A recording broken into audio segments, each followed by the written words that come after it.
Welcome back to Reach AKG. My name is Dr. Cornell Daniel Grisby. I'm your virtual school psychologist, and today we are talking all things business. So get your notepad, get your pen, because we're taking notes, okay?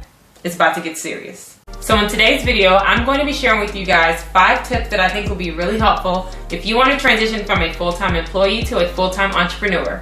Now, these tips will work for anyone regardless of your industry. However, I am going to be speaking from a school psychology background, so I'm definitely targeting my educators out there, anyone interested in working with kids, and those who have a psychology background in particular. So tip number 1 is figuring out what you love about your job so that you can monetize it. And so what that means is you want to take a step back and reflect on all the different aspects of your job that you really enjoy.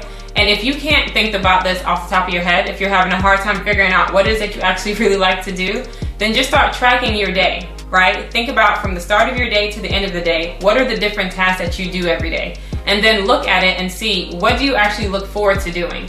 Those tasks are probably things that would be a really good way to niche what it is that you want to do as a full-time entrepreneur.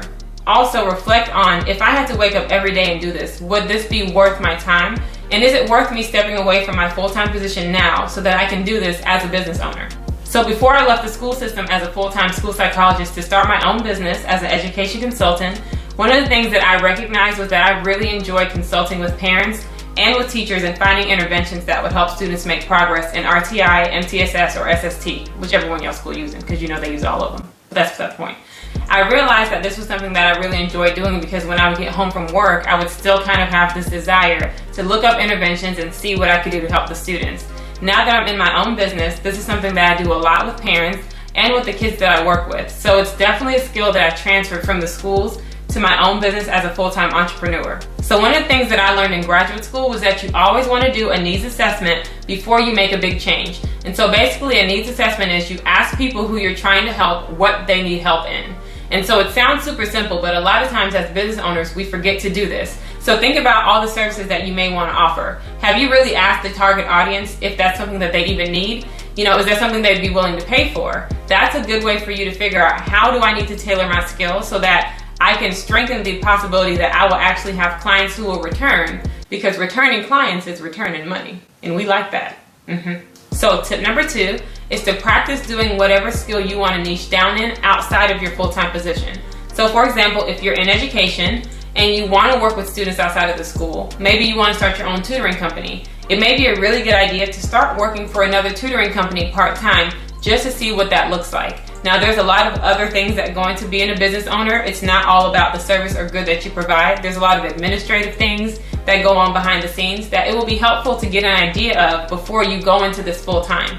So look for opportunities to do a couple hours every week so that you can just get a sense of what that looks like and decide if that's really something you want to do full time as an entrepreneur. Another helpful piece of advice is to find other individuals who are entrepreneurs in the similar industry that you are interested in going into. Now, this can give you an opportunity to ask them questions about how they got where they are, and also to see some of the things that you could be doing to move faster in your transition from a full-time employee to a full-time entrepreneur. So tip number 3 is to start building your clientele slowly and building up that confidence to offer this service full-time as a business owner and a full-time entrepreneur. So if you're in an industry where you want to see a few clients face-to-face and it is going to require some of your time, it's good to not overwhelm yourself and have so many people depending on you to offer the service when you're already working full-time.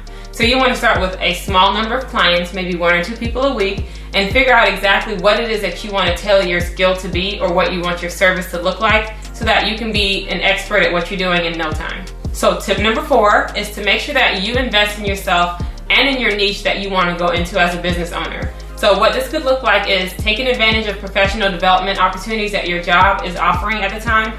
And it may be that it's at no cost to you as a full-time employee, but if you were to leave and work as an entrepreneur, you would have to pay for these trainings. So you want to take advantage of that, especially because you're technically already paying for it, you know, by giving them your time. So you want to take advantage of the opportunity to learn as much as you can. Say, for example, you want to start your own tutoring company. If your school system is offering training on additional math services or math skills that you don't already know, take that training so you can offer that to clients in the future as a business owner. So you never want to leave any opportunity like that on the table. make that investment, and sometimes it is extra work, but it's a short-term sacrifice for a long-term gain. Our last tip number 5 in becoming a business owner and leaving your full-time position is to already think about yourself as an expert in whatever it is that you want to do. So this does not mean that you think that you know everything, because we are constantly learning, and the most exciting part about being in business is learning new things that you can add as a service or a good for the customers that you want to serve. But it's more important that you're confident in yourself and you know that you can do this, right? So you want to tell yourself, I have really good skills when it comes to consulting with parents, or I'm really good at teaching students how to do Algebra 2.